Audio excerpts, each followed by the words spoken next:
Hola, ¿qué tal? Buenas noches. ¿Me confirman si logran escucharme, por favor? Muy buenas noches, y se escucha. Buenas noches, sí. Perfecto, gracias por la confirmación.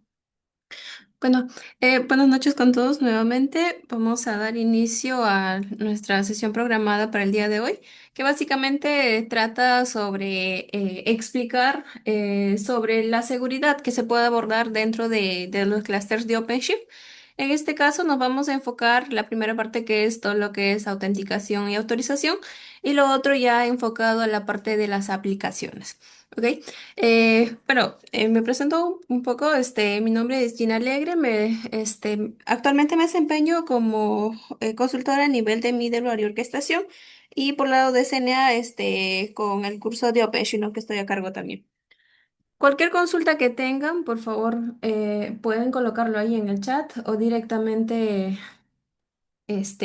abrir sus micrófonos y comentarme, ¿no? Para ir abordando o aclarando las dudas que tengan. ¿Ok?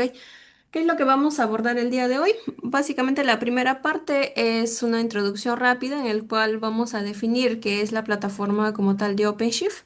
Ok, ¿cuál es el panorama de seguridad que se va a abordar? En este caso vamos a hablar desde la base, ¿no? La seguridad desde la base, que vendría a ser desde el mismo sistema operativo. La segunda parte ya enfocado como tal a la parte de airbag, ¿ok? Donde contemplaremos, por ejemplo, integración con algún proveedor de identidad externo o, bueno, en realidad las que se utiliza hoy por hoy en las organizaciones. ¿Ok? Y luego la parte de la seguridad dentro de las aplicaciones que se está desplegando y finalmente la parte práctica, ¿no? La demostración correspondiente de los puntos que estamos tocando. Entonces, vamos a iniciar definiendo en sí qué es OpenShift. Básicamente, es una plataforma de orquestación, pero de tipo Enterprise. En este caso, soportado, o bueno, directamente del fabricante Red Hat. ¿Ok? Ellos son los que se encargan de sacar, por ejemplo, nuevas actualizaciones, las nuevas versiones, mejoras. Si por ahí hay algún fallo ya en las versiones existentes, también directamente ellos son los que se encargan de hacer toda esa validación. ¿Qué es lo que nos proporciona? ¿Cuál es la ventaja de utilizar Red Hat OpenShift? Es que aparte ya de las características que tienen las plataformas de orquestación, como por ejemplo despliegue de aplicaciones, eh, la parte de la publicación, es que dentro de OpenShift de manera nativa ya vienen muchos de los componentes, por ejemplo, para la parte de la exposición de aplicaciones, u otro lo que es la compilación netamente de también para la parte de la aplicación, ¿no? Entonces, hay algunos recursos propiamente de OpenShift que otras plataformas de orquestación, si bien es cierto, pueden contemplar, pero se necesita realizar una actividad más, ¿no? Que sería la integración correspondiente. ¿Ok? Entonces, con OpenShift, básicamente lo que vamos a poder hacer es, mediante la plataforma confiable, hacerle el despliegue de nuestras aplicaciones de manera más ágil, ¿ok? Y con las diferentes capas de seguridad que se requieran, ¿no? Para trabajar de manera correcta.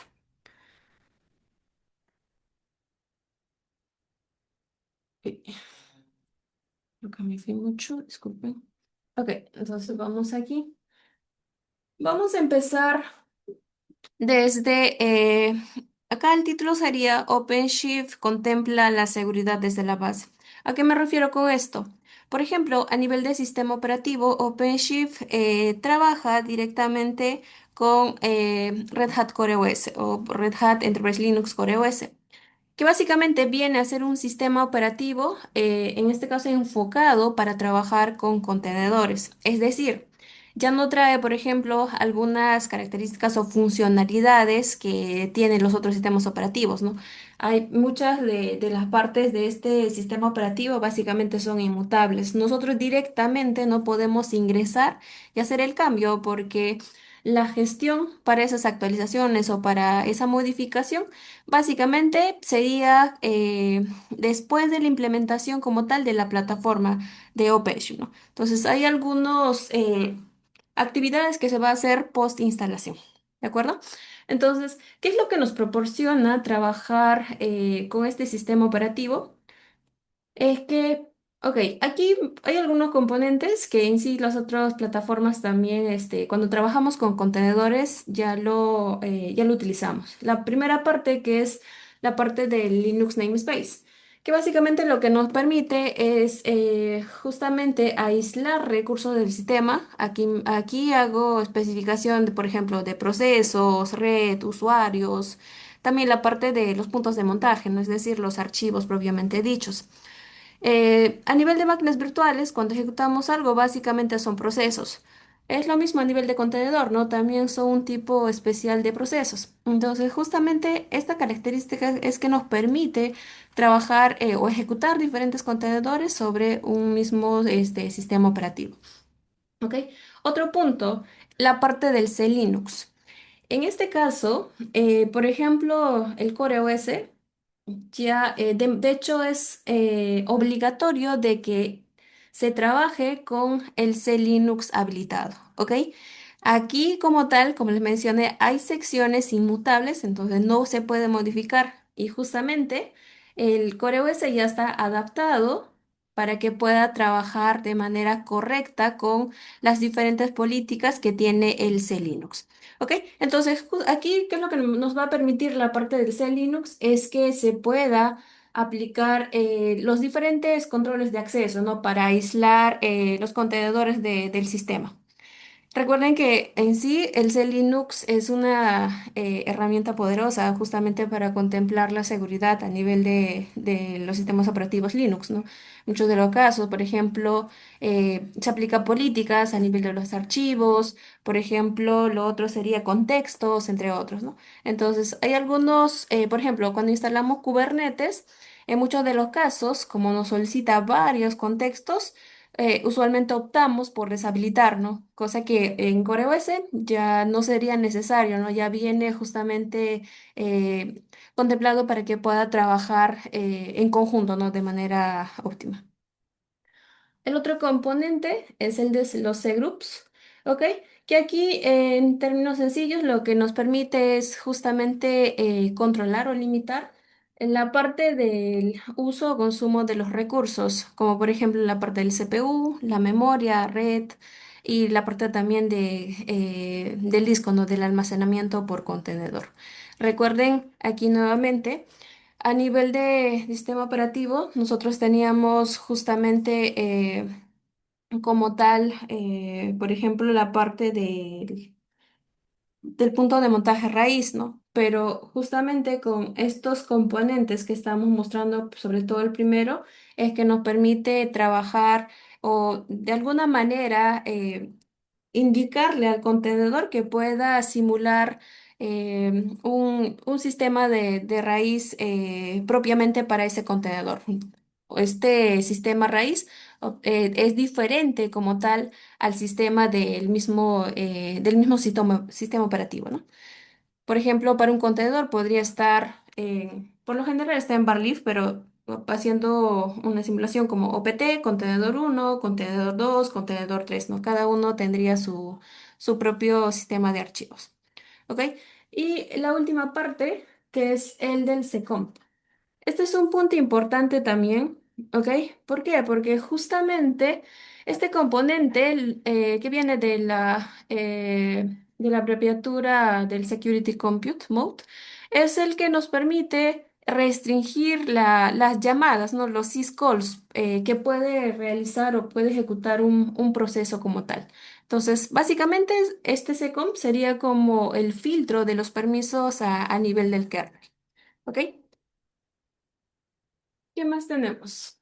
Ok, aquí pasamos a la segunda parte que vendría a ser el panorama de la seguridad en OpenShift, pero ya cuando tenemos nuestro clúster de OpenShift implementado.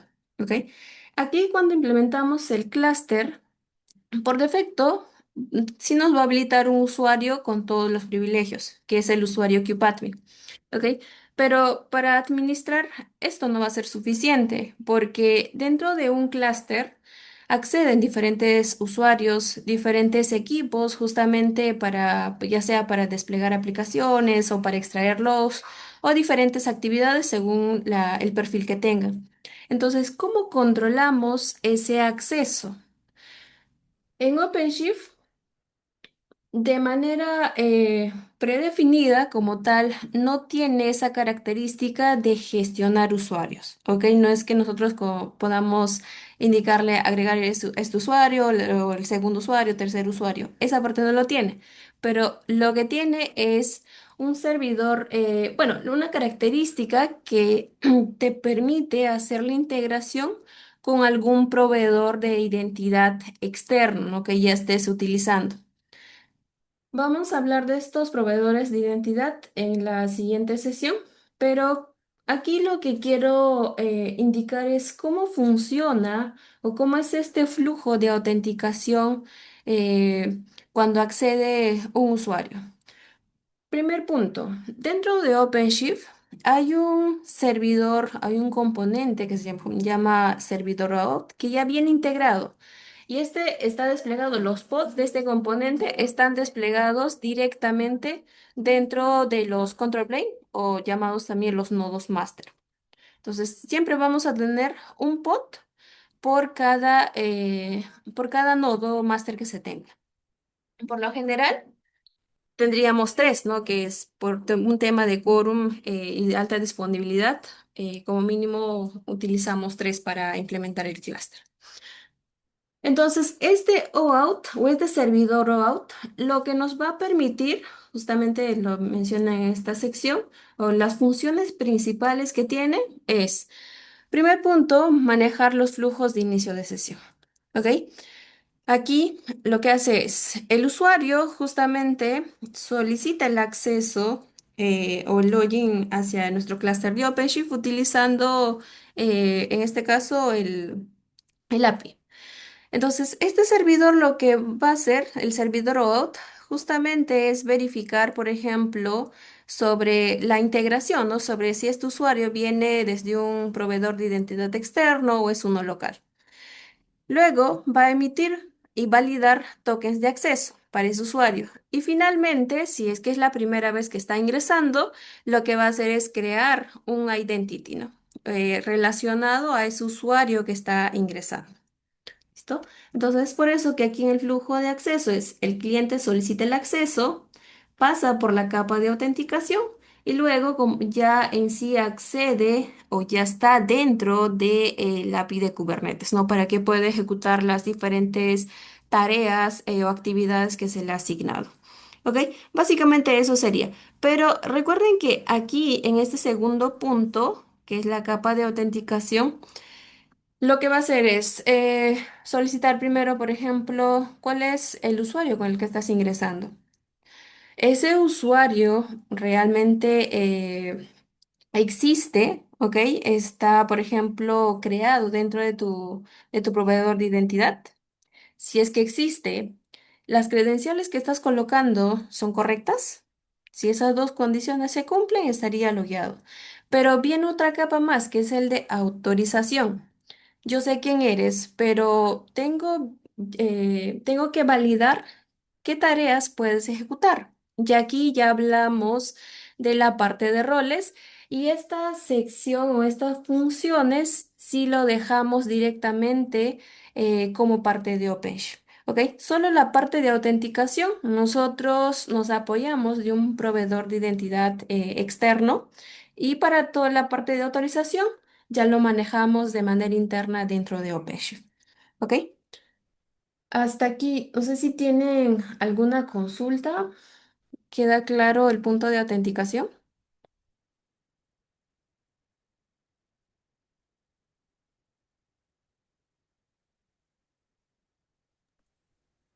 Sí, Ok, perfecto. Acá hay una pregunta de Edwin, es ¿qué tan cierto es que se puede desplegar OpenShift en nube con dos nodos master?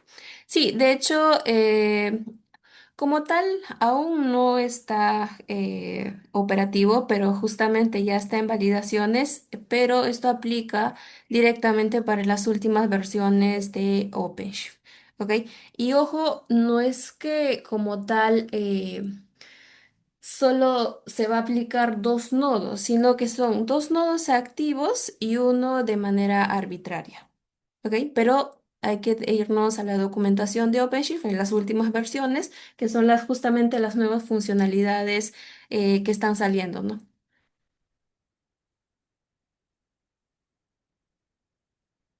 Listo. Ahora, en la parte de autenticación, justamente les indicaba que hay diferentes proveedores o OpenShift es compatible con diferentes proveedores de identidad, ¿ok? Los cuales, por ejemplo, como pueden ver en este listado, son nueve opciones compatibles. Los más utilizados, por ejemplo, si nos vamos a este listado, podría ser un LDAP. Este LDAP, si es que estamos ya trabajando, tenemos ya usuarios creados desde, por ejemplo, desde un Active Directory, que es lo más común. Entonces, ese Active Directory podríamos integrar para que trabaje en conjunto con OpenShift. Otro componente más, por ejemplo, si tiene un servidor IPA o Red Hat IDM, también pueden hacer la integración porque internamente utiliza el LDAP, ¿no? Luego, uno que es utilizado sobre todo en casos de que algún proveedor de identidad externo falle o por temas de incidencias, es este de aquí, que es el HTTPS PWD, que básicamente esto es un proveedor de identidad local. Lo que hacemos en este tipo de integración o con este IDP es que todas las credenciales de los usuarios se almacenan directamente dentro de OpenShift dentro de un secret. ¿Ok? Entonces, esa sincronización o esa validación obviamente también se hace de manera interna. ¿Qué pasa? Por ejemplo, digamos, hubo un tema de comunicación o problemas en la red, ¿ok? Y mi servidor de OpenShift no tiene conexión con el servidor AD o con el Identity Provider externo. Entonces, por más de que nos aparezca la opción, no nos va a permitir utilizar o hacer el login con ese usuario que está sincronizando de manera externa. ¿Por qué? Porque justamente por esa incidencia que hay entre la comunicación. Pero esta sí, del HTTPS WD. ¿En qué momento fallaría? Es que, por ejemplo, como tal, ya todo el logout server esté fallando o que el clúster como tal pues tampoco no esté funcionando, ¿no? Es por eso que en muchos de los casos hay que hacer la creación de este componente. Otro punto más. Por ejemplo, actualmente hay plataformas de centralización de usuarios, como por ejemplo el Single Sign-On, ¿no? Red Hat, SSO o Keycloak, cualquiera de ellos. Entonces, OpenShift también tiene las características o los componentes necesarios para que pueda trabajar de manera correcta con ese tipo de proveedores de identidad. Justamente aquí está la opción, ¿no? Del OpenID Connect. Entonces, en estas plataformas, ¿qué es lo que hacemos? Básicamente es crear un cliente más, ¿ok? Dentro de esa plataforma indicarle, por ejemplo, cuando haga el login correspondiente, hacia qué página o hacia qué dominio va a redirigir, ¿ok? Y desde esa plataforma lo que vamos a extraer sería, por ejemplo, el Client ID y el Client Secret, ¿no? Por ejemplo, en ese OpenID Connect nosotros podemos justamente setear, por ejemplo, eh, la parte de la seguridad en la parte de credenciales, ¿no? Por ejemplo, cuántos caracteres va a tener esas contraseñas, en cuánto tiempo va a expirar, entre otros, ¿no? La cadena como tal, si va a ser entre mayúsculas, minúsculas, ¿no? Entre otros caracteres. Entonces, aquí es por esto que, por esas características, que OpenShift como tal ya solo tiene en sí los componentes para que pueda integrarse, porque hay plataformas ya especializados y que justamente nos permiten diferentes opciones para gestionar nuestros usuarios, ¿no? ¿Qué más tenemos por aquí? Por ejemplo, si tenemos estas plataformas como GitHub, GitLab o mismo Google, también podemos hacer uso de ello para hacer la integración. Pero de hecho, entre las más utilizadas, por lo general es LDAP, OpenID Connect. Creo que había una consulta por aquí. Ah, justo allí, con respecto a la consulta de Elvis, con OpenID Connect. Ese sería el protocolo o bueno, de integración que se recomienda utilizar, ¿no? ¿Hasta aquí tienen alguna consulta con relación a los proveedores de identidad? ¿Alguna otra duda?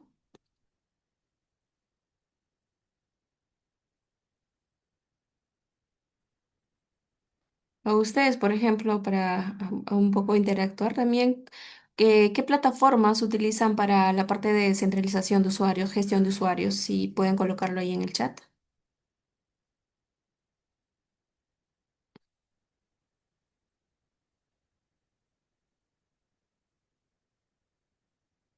Perfecto.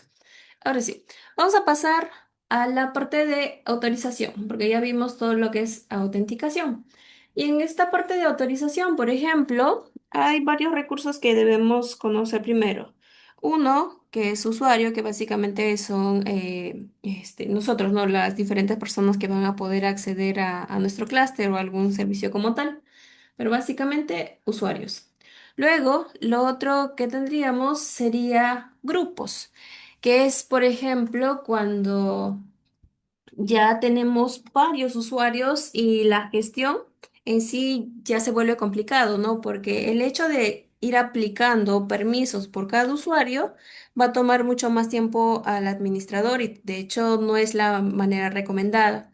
Entonces, cuando tenemos gran cantidad de usuarios, lo que podemos ir haciendo es agrupar estos usuarios y los permisos o los roles que le vamos a aplicar que sea directamente al grupo. Entonces, todos los usuarios que estén dentro de un grupo ya heredan los permisos que se le ha asignado. Ya no es necesario que sea de manera individual. Y el otro es el Service Account, que básicamente este tipo de autorización para el Service Account se utiliza a lo que está relacionado con aplicaciones, ¿no? Para algo puntual. Por ejemplo, cuando el usuario o con el que estamos inicializando el aplicativo tiene privilegios. Entonces, hay ciertas cosas que justamente con Service Account podemos ir aplicando de manera segregada, ¿no? Los diferentes permisos. Ahora, estos permisos pueden aplicarse ya sea a nivel de todo el clúster o por los diferentes proyectos. Cuando hablamos de proyectos, básicamente sería como tipo un namespace, ¿ok? A nivel de Kubernetes, el cual nos permite justamente desplegar nuestras aplicaciones o crear los diferentes recursos, pero de manera aislada, ¿no? Podemos crear diferentes proyectos y justamente por cada uno de estos proyectos podemos darle permisos, ¿no? A cierto grupo de usuarios, ¿no? Para que puedan ingresar y pues hacer la gestión correspondiente. Por ello. Ahora, aquí, el simple hecho de que los permisos sean a nivel de proyecto disculpa, a nivel del clúster y a nivel del proyecto, es que también existen dos tipos de roles. Uno sería a nivel del clúster, que como su propio nombre lo dice, sería un clúster role, ¿ok?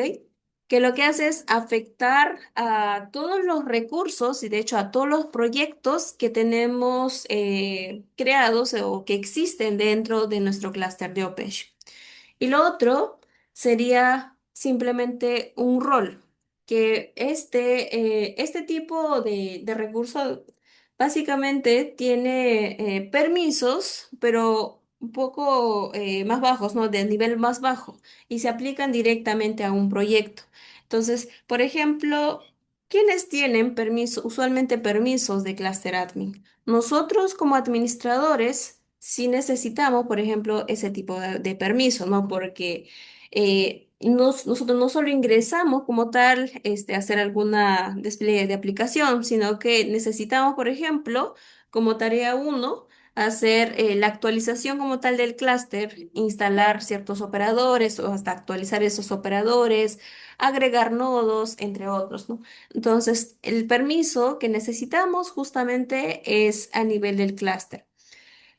Ojo que a nivel del clúster tampoco no es que solo sea como tal que tenga permisos de ejecución, de actualización, de eliminar, entre otros, sino que por ejemplo, en el equipo de auditoría, lo que podemos hacer, si es que necesitan acceder al clúster, podríamos proporcionarle permisos, pero de solo lectura, ¿no? El cluster reader. Entonces, existen diferentes roles que podemos utilizar, que ya vienen, de hecho, desde la instalación. Hay otros roles que podremos crear, por ejemplo, según nos soliciten. Digamos, necesitamos un rol para solo actualizar cierto operador. Podremos hacerlo. Necesitamos crear un permiso que, si bien es cierto, afecta a todos los proyectos, pero necesito que solo pueda ejecutar o hacer los cambios en los recursos que manejan información sensible como los secrets. Entonces, ese tipo de rol, por ejemplo, no existe de manera predeterminada, pero sí nos da la capacidad o la posibilidad de crear nuevos, ya sea cluster role o roles personalizados, ¿no? De manera segregada. Entonces, básicamente ello. Otro punto, aquí ya conocemos usuarios, grupos y la parte de los roles y los cluster roles.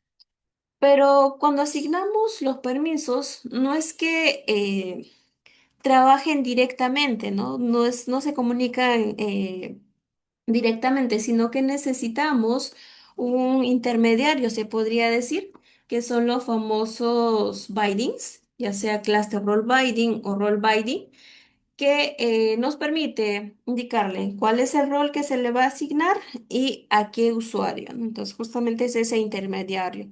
Para crear entonces nuevos permisos, lo que hacemos es crear un role binding y asignar según los campos necesarios, ¿no? Ya sea un proyecto o directamente hacia un clúster en específico. Y aquí en la imagen, como pueden ver, por ejemplo, para este grupo uno nos dice que puede editar en un proyecto. Podría ser un proyecto, por ejemplo, de home banking o otro proyecto, no sé, por ahí pasarela de pagos, entre otros, ¿no? Entonces ahí hay diferentes, en sí, cómo gestionar los diferentes permisos dentro de nuestro clúster. Igual dentro del usuario, como pueden darse cuenta, dentro del usuario uno, usuario 2 y usuario 3 tienen diferentes roles. En este caso, el usuario uno y 2 son roles, pero por proyectos, ¿ok? Justamente en este cuadro que está de color plomo, indica que es un rol más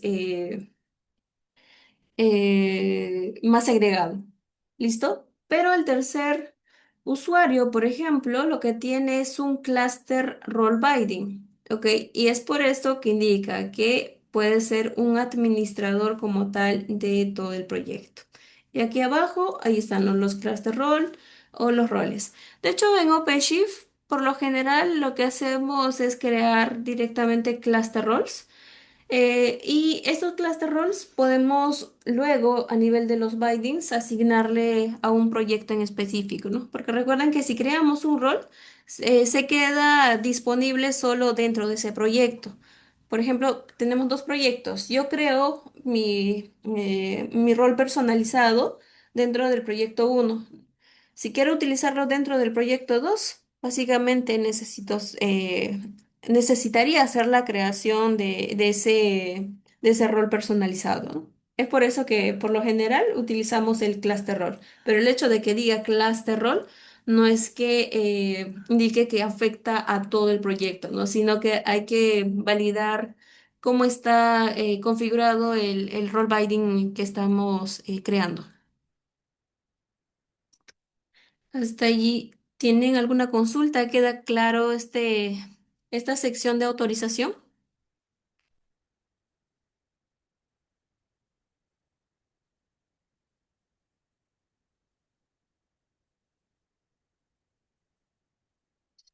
Ok.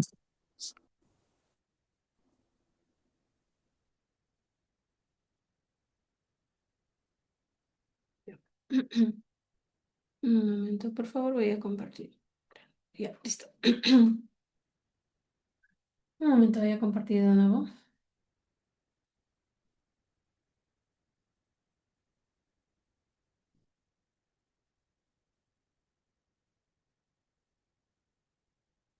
Listo.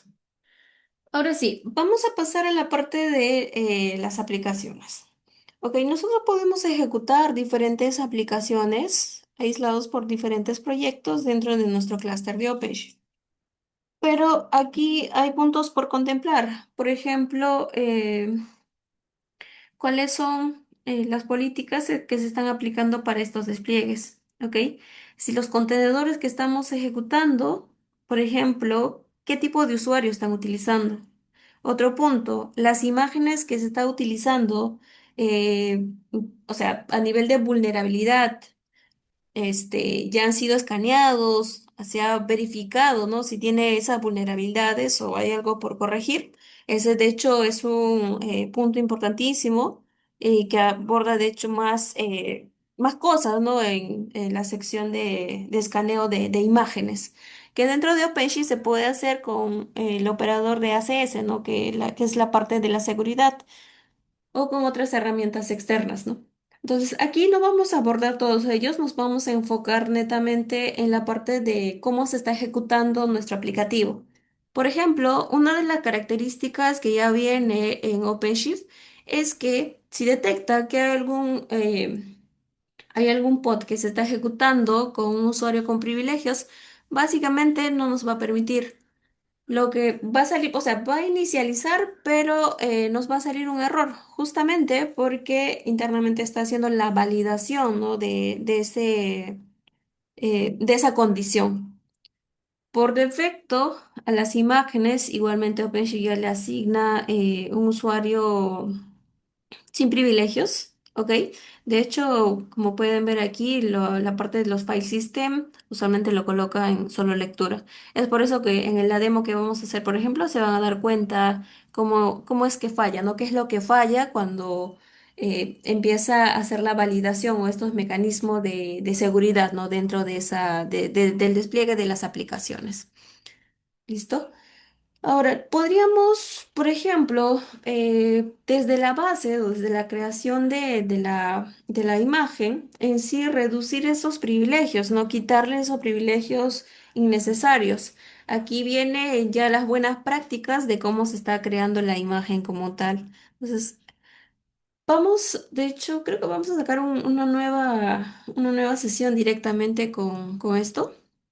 ¿Ok? De la eliminación de privilegios o del hardening a nivel de las imágenes, porque aborda muchos casos, ¿no?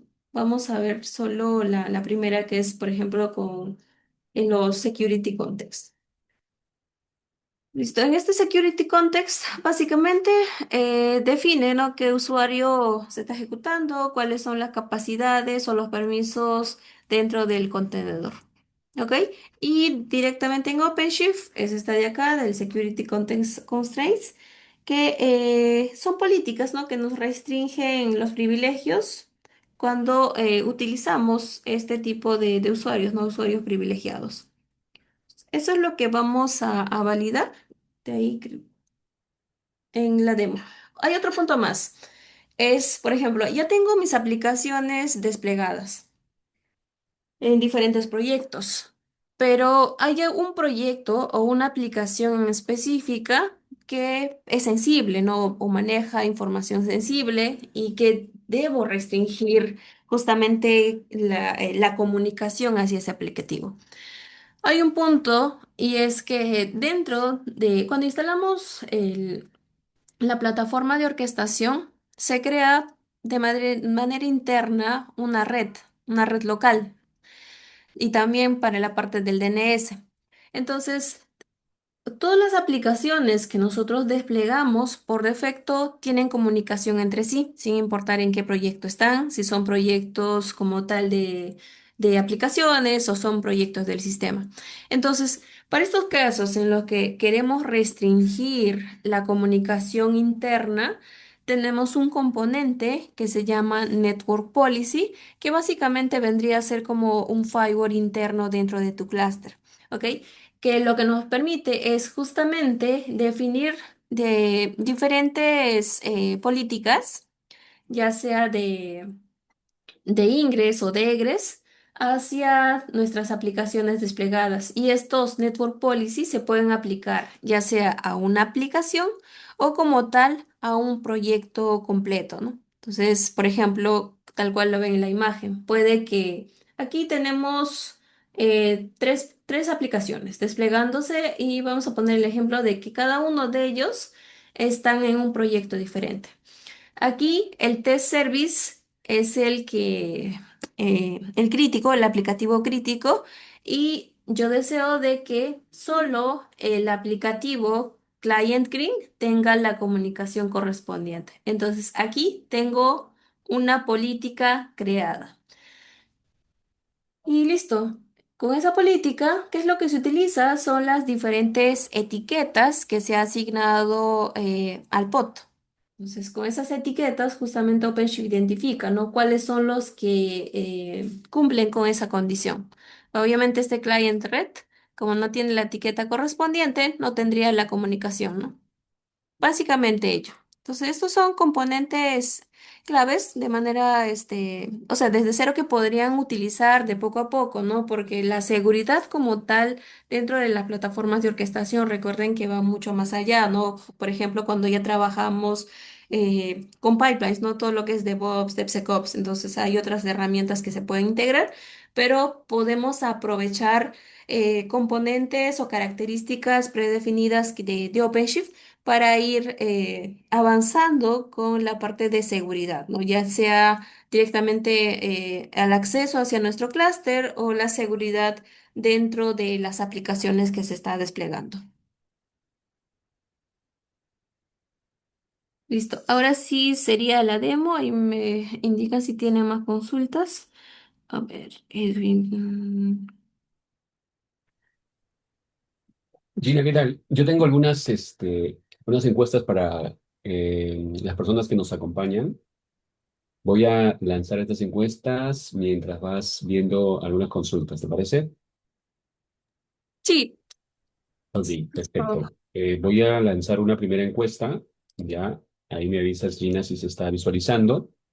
La pregunta es, ¿actualmente trabajas con algún clúster de Kubernetes, OpenShift o en general alguna plataforma de orquestación?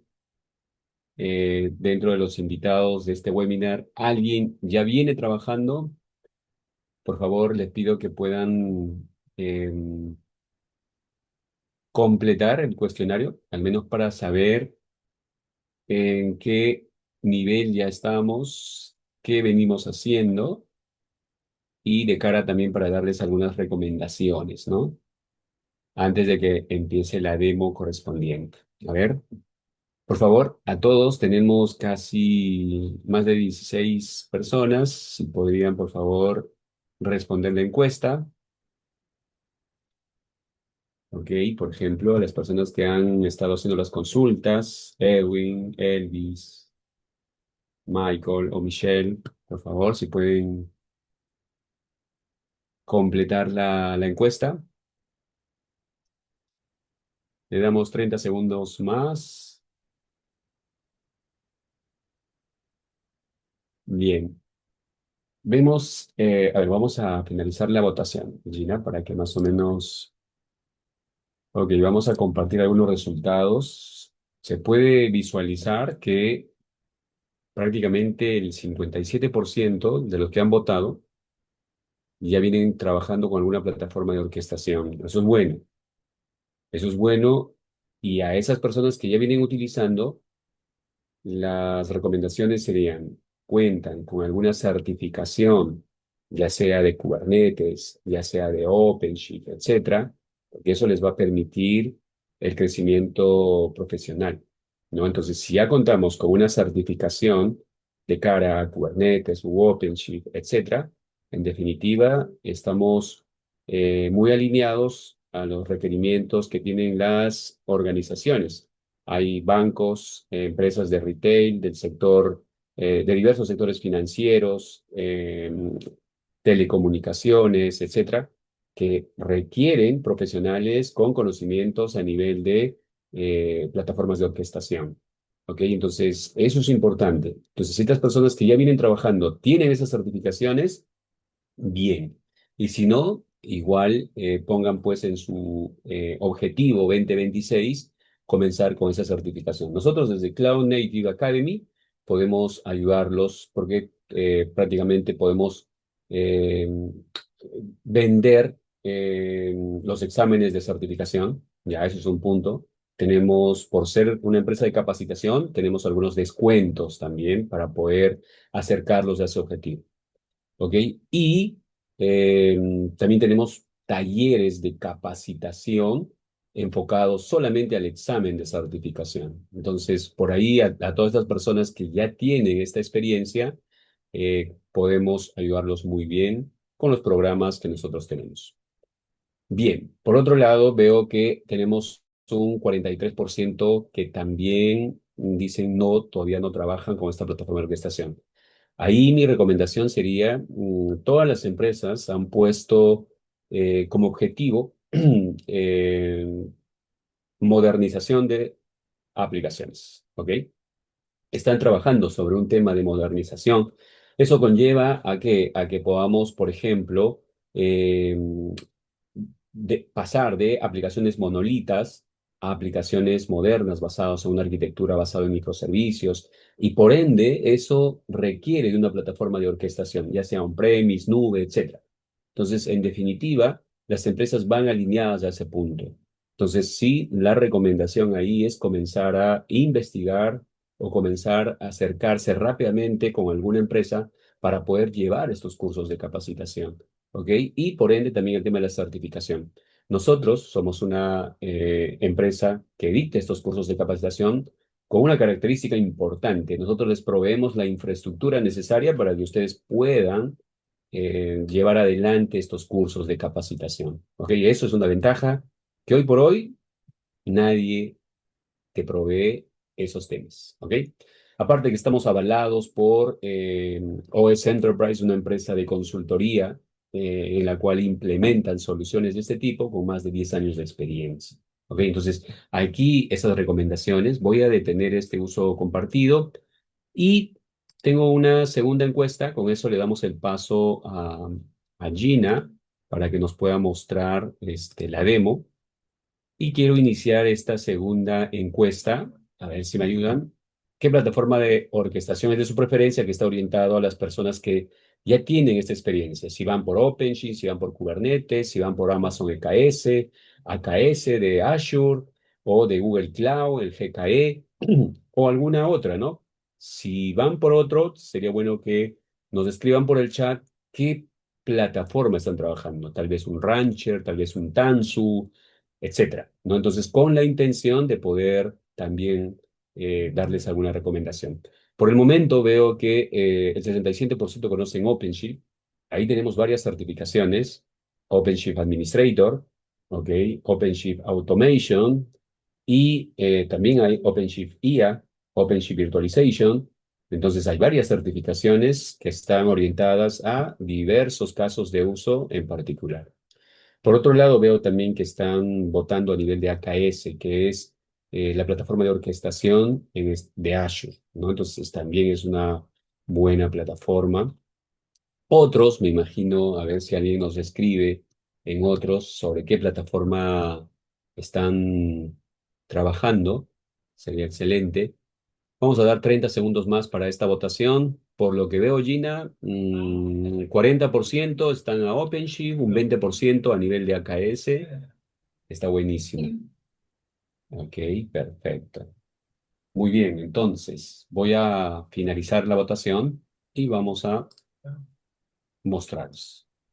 Ok, en base a esto, vemos que el 40% tienen mucha preferencia a nivel de OpenShift. OpenShift, como Gina lo está explicando, es una plataforma de orquestación de nivel empresarial.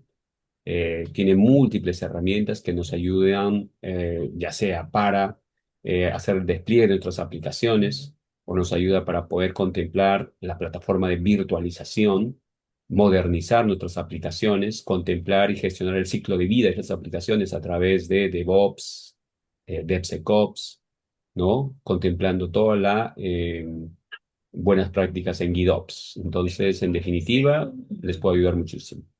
¿Ok? Voy a detener el uso compartido y eso. Entonces, esas son las recomendaciones antes de empezar la demo. Después les vamos a comentar un poquito del curso, que creo que les puede ayudar mucho, sobre todo si queremos seguir creciendo profesionalmente, si queremos alinearnos o ponernos en la misma ventaja con otros profesionales que pues ya vienen trabajando con este tipo de tecnología. ¿Ok? Muy bien. Ahora sí, Gina, te doy la posta para poder completar el tema de la demo y luego me das el pase para poder comentar un poquito de nuestro programa y también indicarles a todas las personas qué regalo tienen por haber asistido a este webinar, pues, ¿no? Ok, a ver, ahorita vuelvo a compartir un momentito.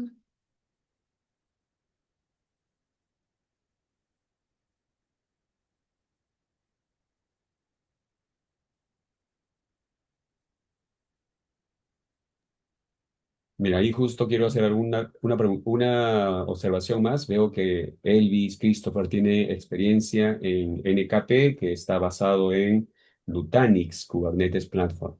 Entonces ahí, en definitiva, estimados, si comienzan a trabajar sobre Kubernetes, Kubernetes es el estándar. Y si sobre eso nos certificamos, ya tenemos un punto a favor. ¿Ok? Muy bien. Ahora sí, Gina, todo tuyo.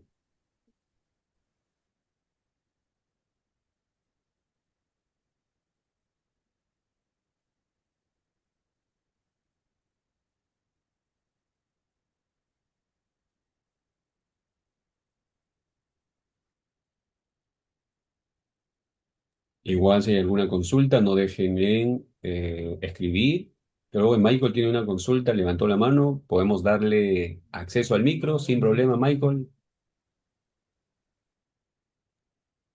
Buenas noches, ¿qué tal? Mucho gusto. Gracias por este webinar. Está muy bueno, muy interesante. Yo tenía una consulta sobre el último paso que presentó, que era la política de red. Mi consulta iba hasta qué tanto es que puede controlar las políticas de red, ¿no? O sea, las políticas creo que eran de seguridad, ¿no? Seguridad de red.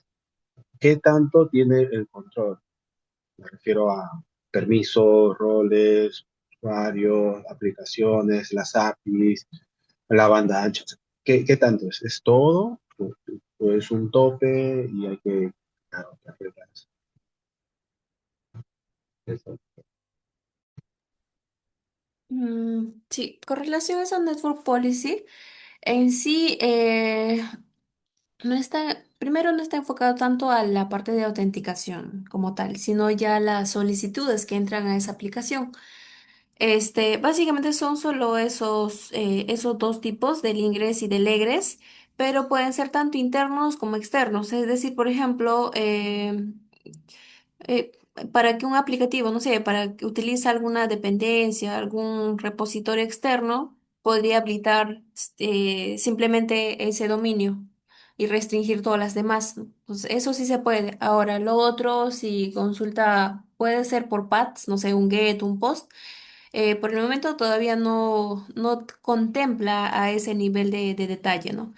O otro punto, si quiero la comunicación a nivel del DNS, ¿no? Eso también sí se puede, pero básicamente a nivel de conexión, conectividad.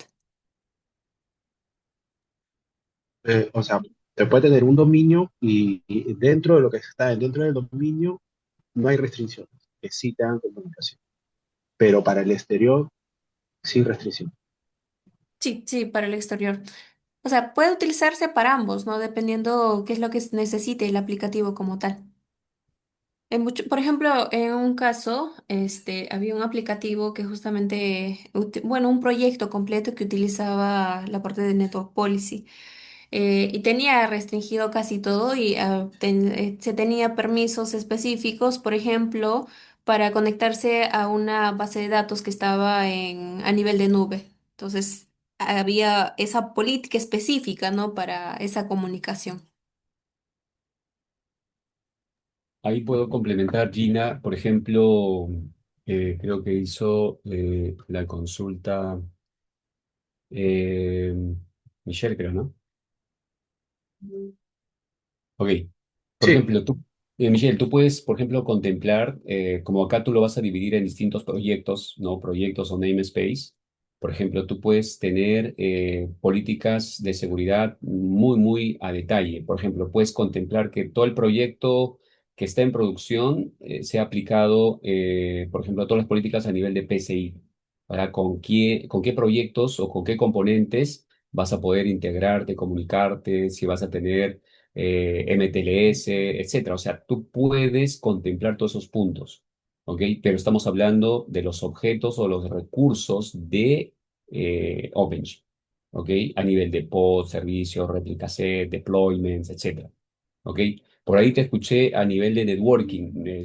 Bueno, acá vamos a poder contemplar todas esas restricciones dentro de los objetos o los recursos de propio OpenShift, ¿ok? Entonces, a ese nivel podemos contemplar eh, proyectos a nivel de PCI, no PCI, todas las consideraciones que contempla, con quién te vas a integrar, comunicar, etcétera, se puede contemplar esas capacidades. ¿Ok? Ahora, ojo, por ejemplo, si yo quiero contemplar la seguridad de APIs, ¿ok? Recuerden, OpenShift no es una plataforma de seguridad.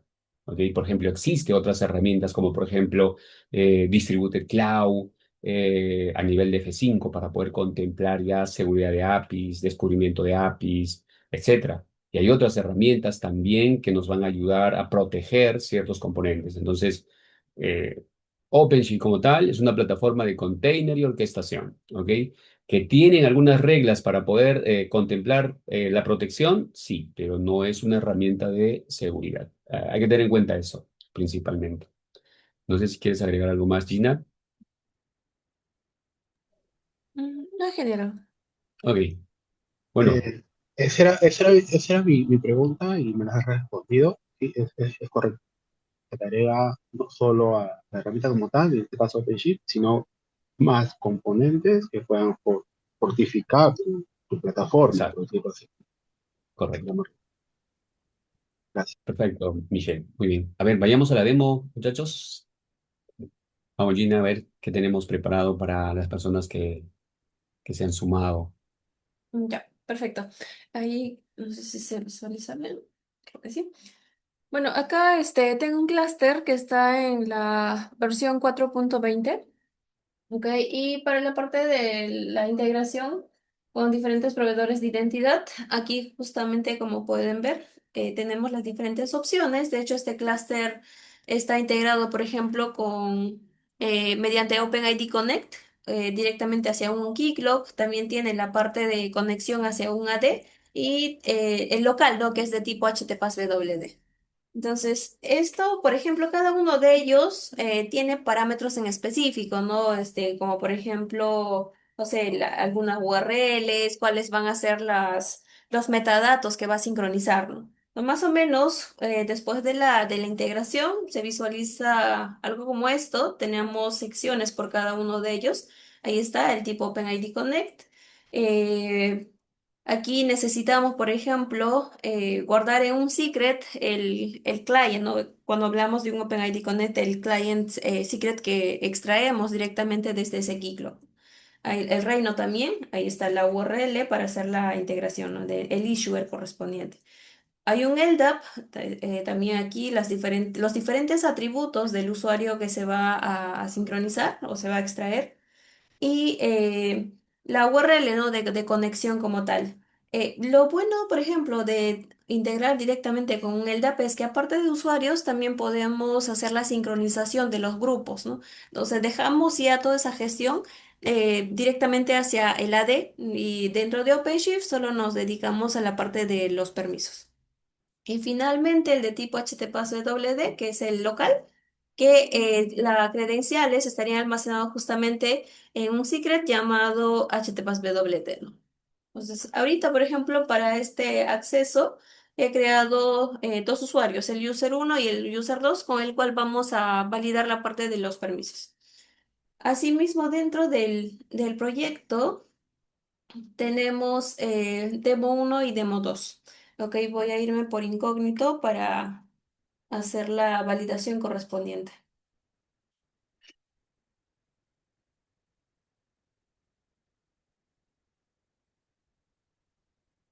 Vamos a verificar.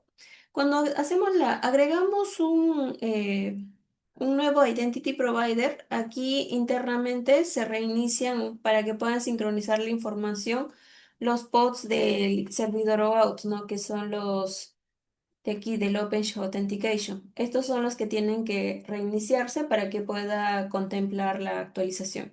Eh, Se hace de manera automática, pero en caso de que demore, podrían darle reinicio manual también, ¿no? Como el caso, como en mi caso, que voy a aplicar en este momento.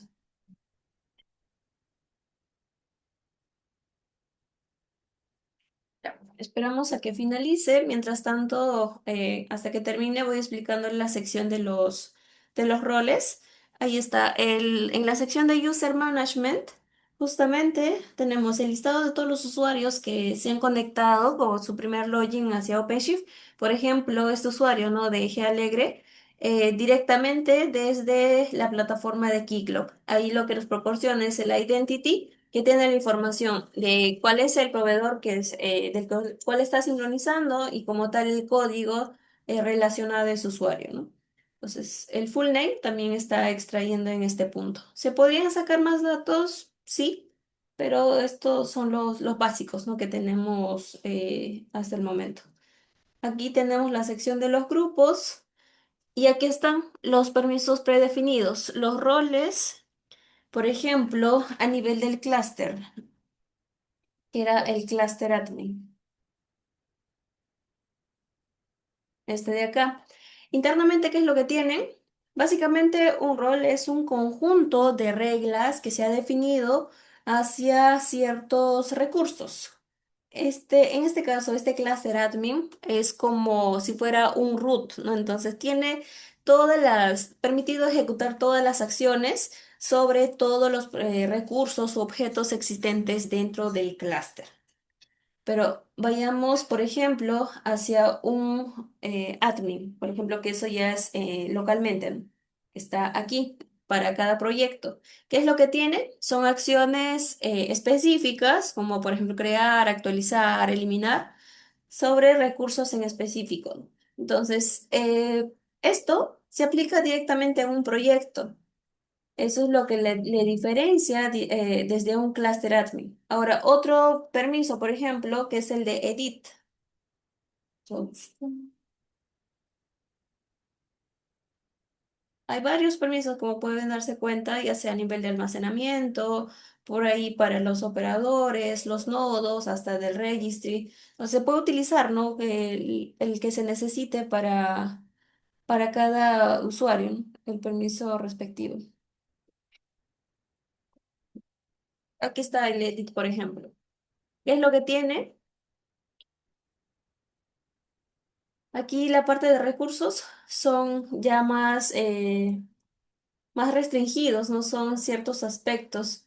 Entonces, para hacer la creación, por ejemplo, ¿qué es lo que hacemos? Es crear un nuevo rol en el cual le especificamos a qué grupo de recursos va a afectar. Si como tal tienen un API group, acá listamos, ¿no? Pueden ser pods, deployment, secret, config maps, entre otros, ¿no? Así como también la parte la exposición, ¿no? En la parte de de las rutas, services, storage, entre otros. Y finalmente tenemos todo el listado de los verbos que va a poder ejecutar sobre este recurso. Entonces, así es como se crea básicamente un nuevo rol personalizado, ¿no? Simplemente aquí habría que cambiar con un cluster rol, porque si ahorita yo creo tal cual el kind tipo rol, esto solo va a estar disponible dentro de mi proyecto OpenShift Authentication. Ahora, para hacer la conexión, por ejemplo, aquí está el role binding. Hay algunos que ya existen, justamente son enlaces que necesita durante la implementación, ¿no? Para que puedan comunicarse diferentes pods de sistema. Entonces, para hacer la creación, ¿qué es lo que hacemos? Por ejemplo, sería crear binding. Puede ser por proyectos que aquí están, namespace role binding, o directamente hacia un clúster, hacia el clúster completo. Vamos a verificar si ya completó la sincronización.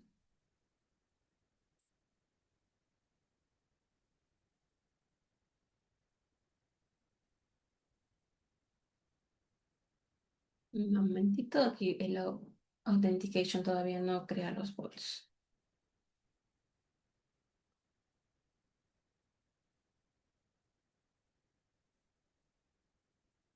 Hay un bot que todavía no se ha eliminado. Entonces, vayamos creando, porque aquí al momento de crear OpenShift no es que me restrinja el usuario. Lo que pasa es que nosotros podemos tener, digamos, 5 o 10 usuarios ya creados dentro de nuestro proveedor, pero de que de esos 10 usuarios, solo 5 se han logueado. Entonces, esa visibilidad o ese listado va a aparecer en esta sección. Es por eso que cuando creamos, por ejemplo, un rol para el usuario 6 o el usuario 7 nos va a permitir, ¿no? Porque en sí OpenShift no hace primero de la validación que ese usuario ya tenga un identity como tal. Por ejemplo, voy a colocarle CNAdmin, por ejemplo, que sea del cluster admin. ¿Sobre qué? Por ejemplo, ¿cuál es el rol que le voy a asignar? Este es un nombre referencial que le estoy asignando a mi enlace. Y aquí en esta sección recién es el rol, ¿no? Específico que le voy a asignar. Por ejemplo, voy a colocarle el cluster admin. Es este de acá. ¿Hacia quién? ¿Hacia un usuario, hacia un grupo o hacia un service account? En este caso le voy a colocar hacia un usuario y el usuario que tenía eran estos dos, por ejemplo, el usuario uno.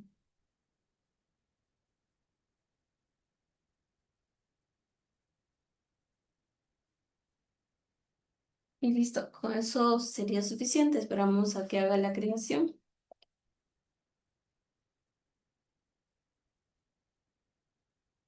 y ya estaría, ¿no?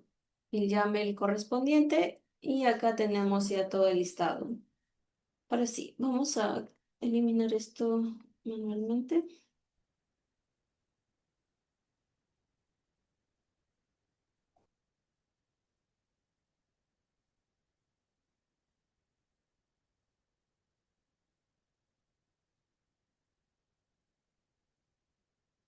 Si no, utilizamos este también, que está en la misma versión, el de MyPhone.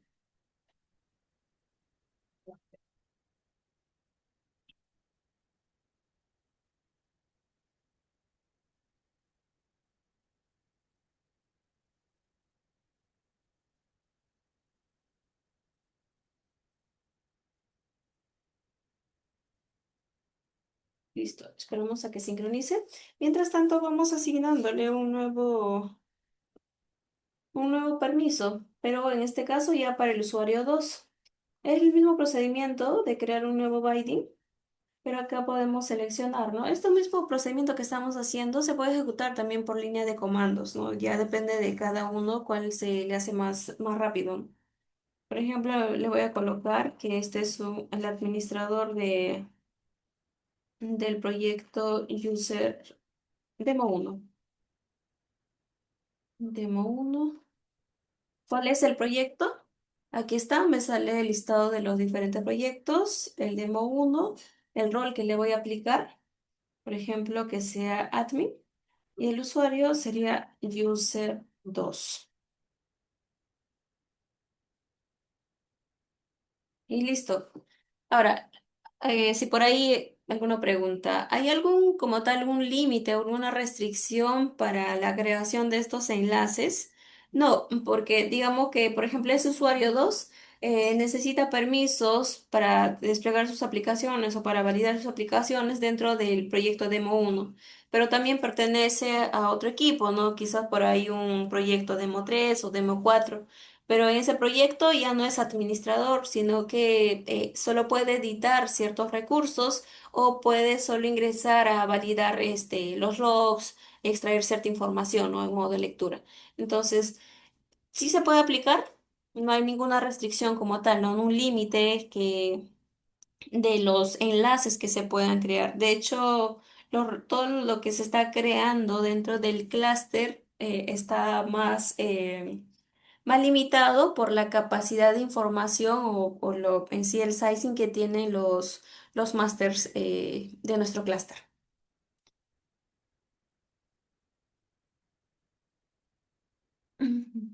Un momento voy a conectarme al Bastion. Hasta ahí, no sé si tienen alguna consulta.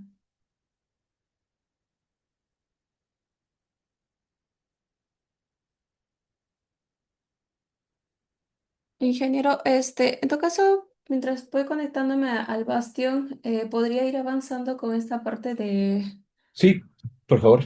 por favor? De paso, vamos comentando del programa. A Sí, ver, ¿lo tienes en la PPT? sí, sí. Ok, Un momentito. Ah, ya, ok, este es.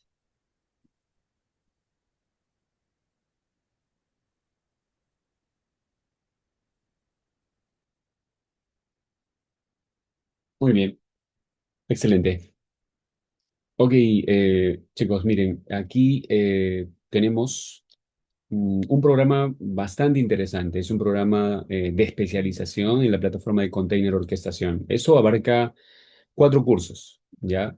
Pero ahora lo que estamos contemplando es netamente el curso de OpenShift. Este contempla 24 horas académicas, tiene 15 laboratorios prácticos, ¿ya? Y básicamente está orientado a que ustedes puedan completar el examen OpenShift Administrator, o los que tienen un poquito más de conocimiento es el X280, ¿ya? Entonces, básicamente se hacen los 15 laboratorios más un laboratorio que es de examen de simulación para que pueda garantizar su examen, ¿no? Y puedan rendir de forma satisfactoria. ¿Podemos avanzar un poquito, Gina? Eh, Aquí, miren, en este caso, Gina es una de nuestras docentes, ¿no?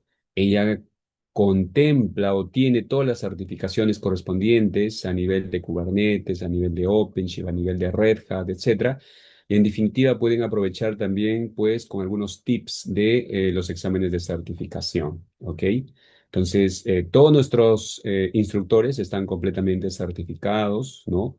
Los que dictan todo el programa, por ejemplo, de container, de contenedores y orquestación de contenedores, por ejemplo, tienen certificaciones a nivel de Cube Astronaut también. Así que por ese lado está completamente recomendado. Vamos adelante, por favor, Gina.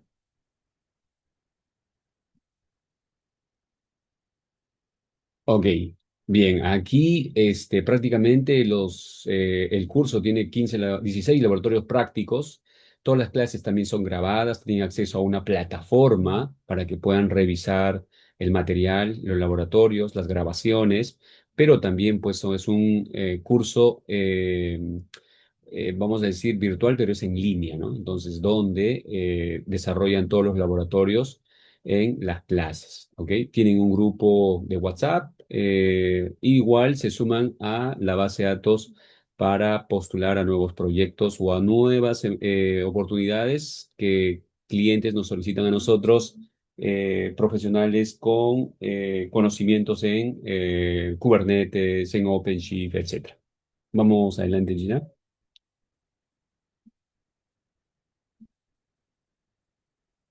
Ok, miren acá, ¿qué es lo que van a desarrollar durante todo el programa y los 15 laboratorios? La unidad uno es toda una introducción a OpenShift, ¿ok? Donde se hace toda una presentación, revisión de los diversos recursos, cómo está la arquitectura, las características, ¿no? Los operadores sobre OpenShift, cuáles son los requisitos previos para una implementación.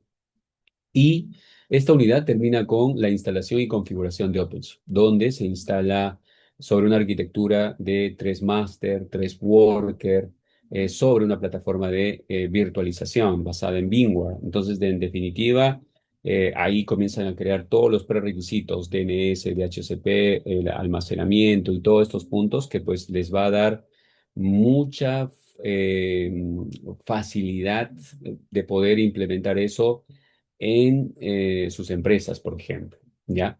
Una vez hecho eso, se hace toda la exploración de la plataforma de OpenShift, ¿ya? Ahí cierra la unidad uno. Dos, miran toda la parte de autenticación y autorización. Entonces van a crear un proveedor de identidades, etcétera, y van a comenzar a darle permisos, privilegios, restricciones a los usuarios para ciertos proyectos, etcétera, ¿no? Entonces aquí configuran básicamente la parte de permisos basados en AirWrap, ¿no? No todos los usuarios deben tener permiso a todo, por eso existe esta parte, ¿ok? El punto 3, gestión de OpenShift Container Platform. Aquí comenzamos ya a interactuar con la línea de comandos, los proyectos, los diversos recursos, monitoreamos el estado de la plataforma y para eso se ejecutan diversos laboratorios. En la unidad 4, netamente se realiza redes con OpenShift y aquí vemos cuáles son las redes definidas, la exposición de aplicaciones con los servicios, los routes, ¿no? Asegurar rutas con certificados TLS y hay diferentes laboratorios prácticos. Luego, en la unidad 5, programación de pods, tanto en OpenShift y en la parte de cluster, ¿no? Control de la programación de tareas o de pods, escalado de aplicaciones, la parte de limits, ¿no? Tolerations, etcétera, cómo asignar cuotas para poder gestionar de forma eficiente los recursos. Y en cada uno de estos puntos se desarrollan diversos laboratorios, ¿ok? Y la unidad 6 está enfocado a la preparación con el examen. Es un laboratorio práctico donde se simula diversas preguntas que nos van a acercar a la certificación X280, ¿no? Entonces, este es el programa netamente de OpenShift, que quedan cordialmente invitados. No sé si tenemos algo más, Gina, acá a nivel de PPT. Ok, entonces solamente comentarles, eso era a nivel del curso. Los que están interesados y ya tienen conocimientos, creo que con el programa los podemos acercar a la certificación correspondiente. Para aquellas personas que recién están entrando a toda la parte de container orquestación, podría ser una buena oportunidad de poder entender y aprender cómo trabaja OpenShift, ¿ok? Que en definitiva, ¿cuáles serían los prerequisitos? Conocer un Linux básico, entender internamente cómo trabaja Kubernetes, pero en las primeras clases se comienza a trabajar ese punto, ¿ya? Entonces, esa sería un poco la recomendación. Y hay un obsequio para todas aquellas personas que están interesados en este curso, van a tener un porcentaje de descuento adicional, ¿ok? Ahí en el chat, justo nuestro equipo comercial va a dejarles a todas las personas que están interesados eh, para que puedan comunicarse y puedan indicar que vienen del webinar de OpenShift para que les haga llegar su descuento adicional y tal vez puedan acompañarnos en este inicio, ¿no? Ok, entonces ahí, Gina, hasta ahí vamos avanzando y luego le damos la posta al equipo comercial para que pueda darles más información. Ok, sí, correcto. Aquí, el pod se había estancado justamente porque había un proveedor de identidad que no, al cual no estaba conectando, justo el ejemplo que les daba en la parte de la teoría, ¿no? Que es en la del Keycloak. Entonces aquí ya está, ya aparece. Aquí todavía no tengo el usuario, vamos a hacer la prueba. El local HTTPS WD, que es el nombre que se le había asignado a nuestro proveedor. Bien, ingresamos. Recuerden que al usuario uno yo le había Gracias, Admin. el cluster admin en efecto. Entonces, este usuario, como pueden ver, como es cluster admin, tiene acceso básicamente a los proyectos que se ha creado manualmente, como es el demo 1, demo 2 y también esta que es para el aplicativo, como a los proyectos de sistema, que son los que están empezando con OpenShift o con Cube, ¿no? Básicamente es todo. Yo puedo ejecutar, eliminar, instalar, básicamente todas las acciones. Pero ahora validemos con el usuario 2, que es el que tenías permiso solo para, si que no me equivoco, solo para el Proyecto demo 1. demo 2.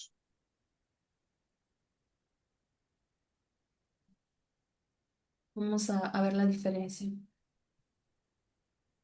Que tenemos es un proyecto, solo un proyecto de aplicación. ¿Por qué no nos aparece el de sistema? Porque no tenemos ese permiso.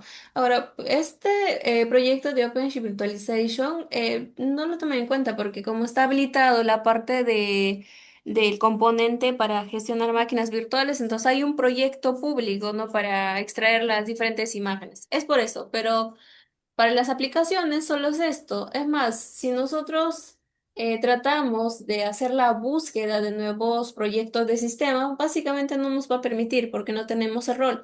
Lo que sí es que a partir de aquí yo puedo crear nuevos proyectos, ¿no? Este rol, por ejemplo, es el provisioner.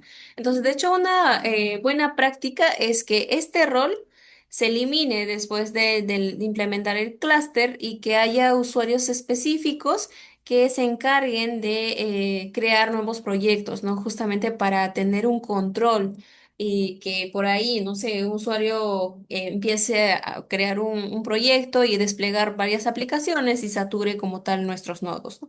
Entonces, eso sería. Por defecto, cuando nosotros creamos un proyecto, básicamente nos convertimos en administradores de ese proyecto. Entonces, esto nos permite de que podamos asignarle permisos a otros usuarios. ¿Ok? Sobre ese proyecto creado. Entonces, esos dos serían, ok, al nivel de la autenticación y la autorización. Ahora pasamos al ejemplo de la seguridad a nivel de las aplicaciones. Por ejemplo, aquí hay un aplicativo que se está ejecutando. Vamos a irnos, sí, justo acá.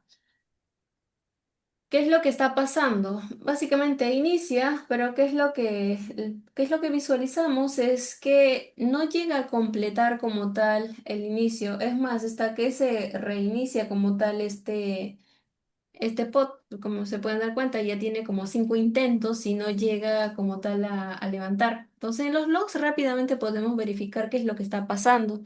¿Y qué es lo que nos menciona? Es que nos dice que no tiene los permisos suficientes, ¿no? Sobre un directorio en específico.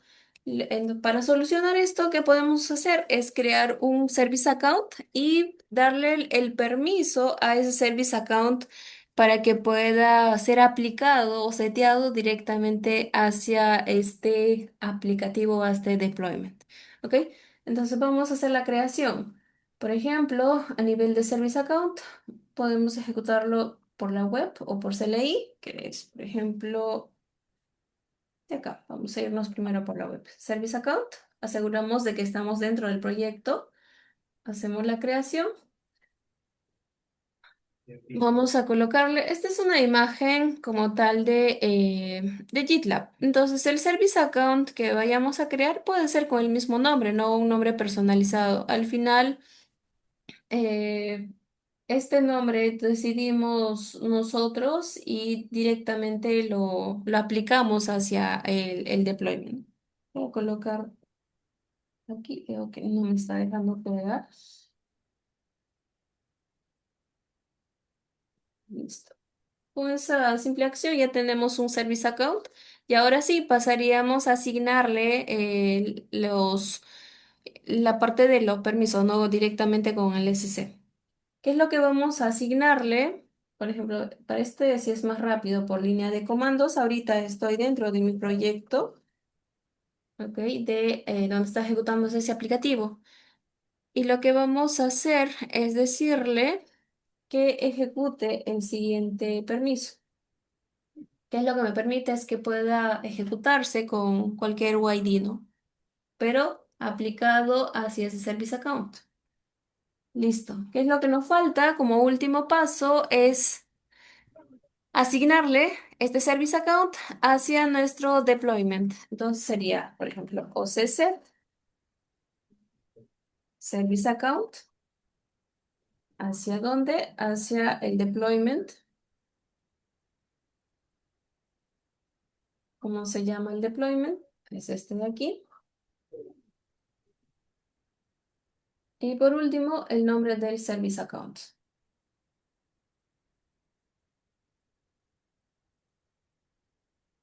Listo. Ingresamos nuevamente.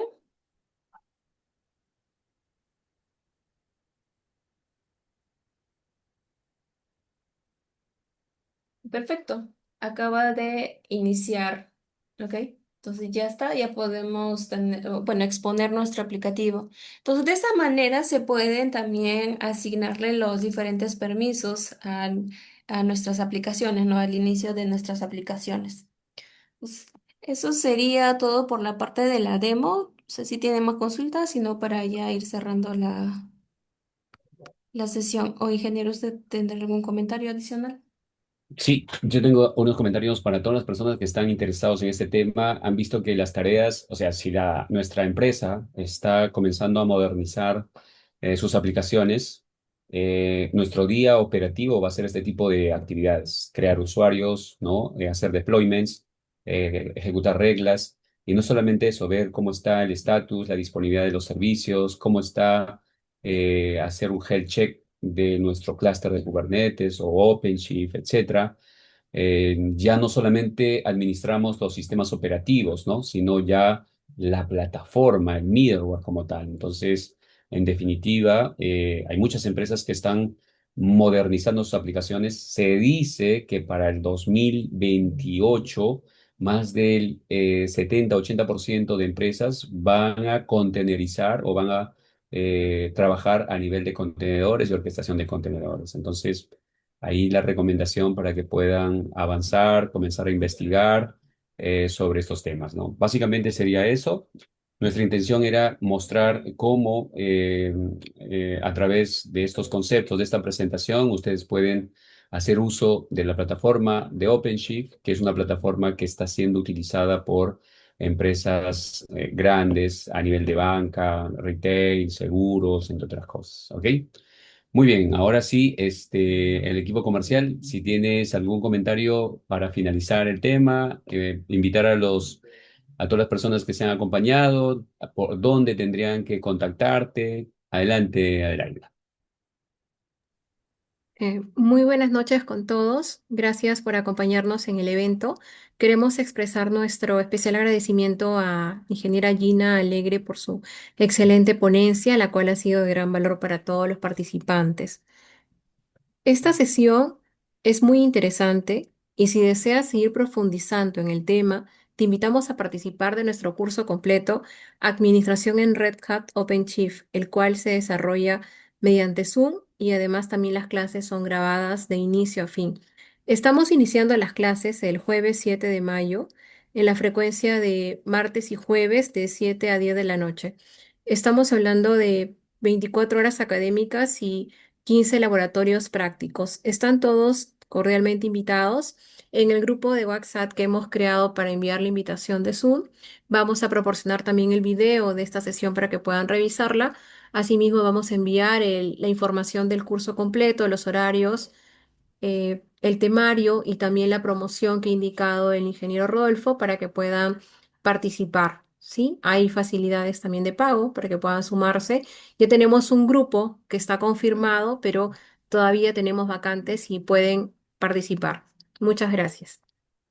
Excelente. Bien, a todos quedan cordialmente invitados, espero se puedan sumar y nos vamos a dar cuenta porque al momento de solicitar pueden indicar al equipo comercial que vienen del webinar y tienen un descuento especial. Muy bien, a ver, Gina, acá Elvis Vargas tiene una consulta, si podemos, si hay conflicto en dos roles, ¿qué rol predomina, el permitir o denegar?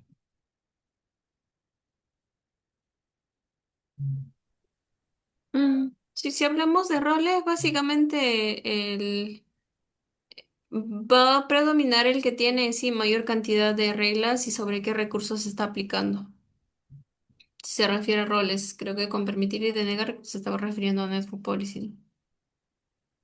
Ok, Elvis, no sé si Escuchó nuestra respuesta. Muy bien. Ok, bien. Bueno, agradecemos, nos hemos pasado un poquito del tiempo, pero igual a nivel de Cloud Native Academy siempre estamos en constante eventos, realizamos diversos webinars, workshops, clases gratuitas, entre otras cosas. Así que nada, quedan cordialmente invitados a este nuevo inicio y hasta la próxima. Por favor, síganos a través de las redes sociales. Siempre estamos publicando nuevos webinars, nuevos temas y nada. Muchas gracias una vez más. Hasta la Muchas próxima. gracias a todos. Buenas noches.